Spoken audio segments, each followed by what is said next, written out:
Hi, my name is Chelsea Miller, and I am a high school science teacher at Badger High School in Lake Geneva, Wisconsin. I just first want the record to show this is my third time recording this video because I keep talking too much and making it too long. So I'm going to try and be really concise about my thoughts and like things that resonated with me in the preparing for deeper learning passage that we read. And one of those things is going to be how I'm a little bit biased, but I feel like science literacy and having basic scientific analysis skills is so important now more than ever.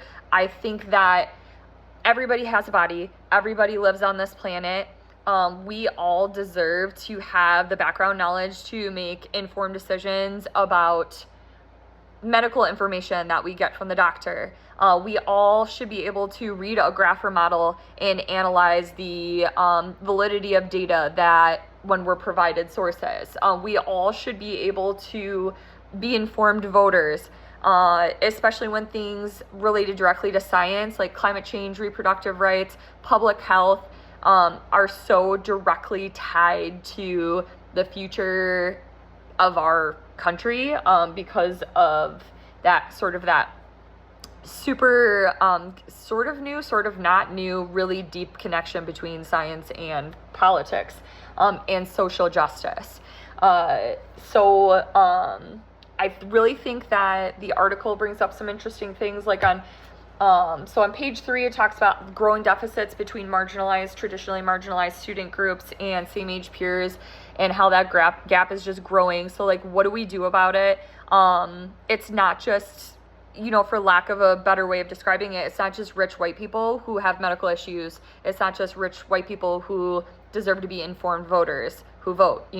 We need to make sure that equity is an important piece. And I feel that in secondary science education, we have an opportunity to like really build skills in both reading and math, in analysis, in collaboration, in communication, in some of these like higher level skills. And the something that comes to mind as well, like on page 6, it talked about looking at my notes, what type of learning like leads to these outcomes. So it says directly like experiential learning is so important, and I'm really proud to say that my school district is adapting new science curricula that is it's all phenomena driven. At a previous school I was at, it was Expeditionary Learning Academy in Kenosha, Wisconsin. It was all about experiential learning, as is our new curricula at Badger, where all these concepts and these skills are being applied to real life situations.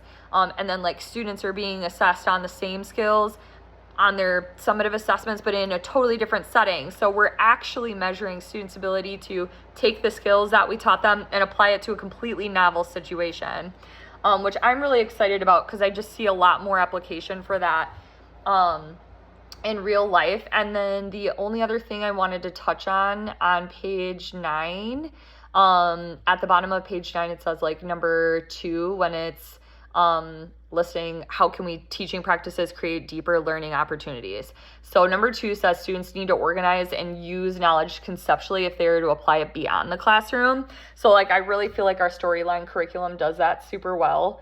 And it's because it focuses so much on the skills that you are developing in a science classroom, and not necessarily the content area that you're using a platform upon which to develop those skills. So it's the skills, same skills in all the science classes in our whole school. It's all the same skills. Can you make a claim and support the claim with evidence and reasoning? Can you interpret a graph or model? And so I felt like a lot of connections with this, and I felt was very relevant to my current work.